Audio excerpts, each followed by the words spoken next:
जय जगन्नाथ वंदे उत्कल जननी बंधुगण आमर नाना कथा नाना व्यथार आजिर एपिसोड रे मु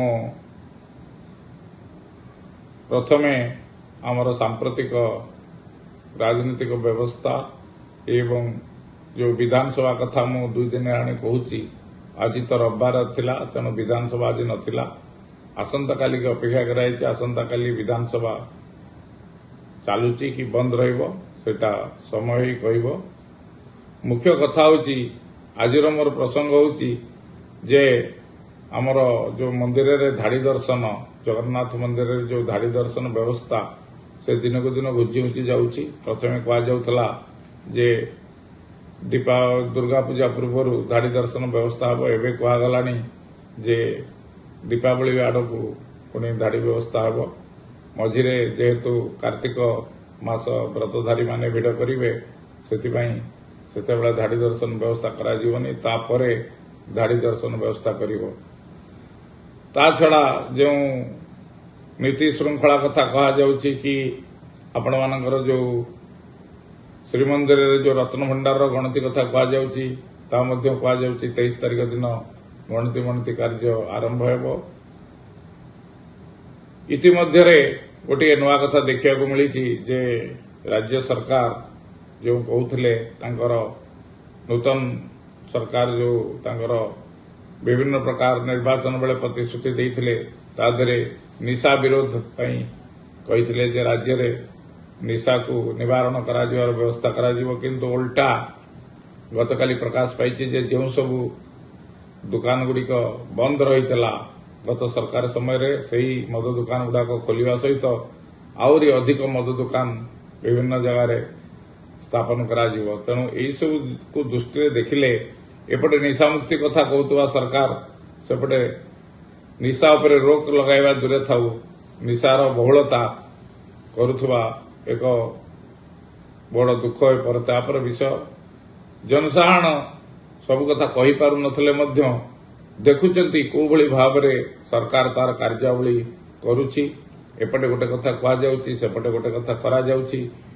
या जनसाधारण एक विद्वेष भाव नूतन सरकार प्रति सृष्टि करुछि जोटा कि नूतन सरकार प्रति एबे मात्र 16-17 मास होईछि।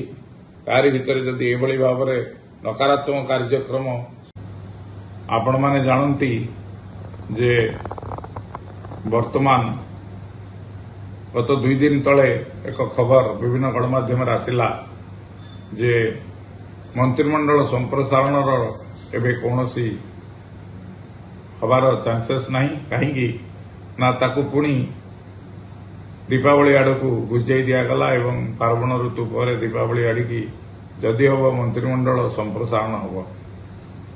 मंत्रिमंडल तो केवल संप्रसारण हेनी ता छड़ा सब निगम मानकर जो बंटन हवा कथा ताकू जेते सरकार कहते भी सदाबले से मते लगुच अपेक्षा करेंगे जेहेतु नुआपड़ा बाई इलेक्शन अच्छी से नुआपड़ा बाई इलेक्शन सरीगला परे एही मंत्रिमंडल कथा पुणी आसीबो। एबे निकटरे मनमोहन सामल जो दिल्ली जाइथिले दिल्ली गस्तुर फेरला परे कहिसंती जे एबे मंत्रिमंडल नेकिरी कोनोसे आलोचना हे नाही एवं भविष्य जितेबेला हम से आपण मानक जन दिज्व बोली गणमाध्यम को से प्रकाश करिसंती। या द्वारा स्पष्ट संकेत मिलुची जे सरकार जो भाव में चली से भाव में चलो नुआ पर नुआ प्रोजेक्ट से हाथ को नेबे किंतु तांकर सांगठनिक जो कार्यक्रम एवं जो दलीय कार्यक्रम निर्वाचन संपर्कित जो कार्यक्रम ताहा एबे हेबार कौनसी चांसेस रहुनी। बंधुगण आपण माने जानती जे जेतेबेले गोटे नूतन सरकार हुए सेतेबेले खाली जनसाधारण नहंती से दलर कर्मी माने मध्य बहुत किछि आशा पोषण करिथांती जे सेमानकर किछि कार्यक्रम हेबो एवं सेमानक अंचल रे मध्य किछि कार्यक्रम हेबो नहले धीरे धीरे सेमानकर मनोबल भांगी जिवो एवं सेमाने उत्साहर सहित पार्टी को सरकार रे आगामी दिन रे आनिया पई चेष्टित हेबे नहीं। तेणु ये सब को आखि आगे रखिरी नूतन सरकार तार नूतन नीति प्रणयन करी किभଳି दलीय असंतोष एवं जनसाधारणकर सुख सुविधा स्वाच्छंद्य अधिकरू अधिक मिल पार से दृष्टि निवेश करने उचित। गोटे संवादपत्र संपादक भाव में सरकार को किसी निर्दिष्ट गाइडलाइन दवा आमर उद्देश्य एवं विभिन्न समय आमर नाना कथा नाना बेधा माध्यम जहाँ भी कहूँ ता द्वारा जनसाधारणकर बहुत सहयोग आमको मिलूँ। यही सहयोग अधिकरू अधिक मिले आमर मनोबल बढ़िबो एवं आमर उत्कलमेल टीवी लोकप्रिय होई ओडिशावासी अधिकरू अधिक सेवा एवं सुविधा करि परिबो।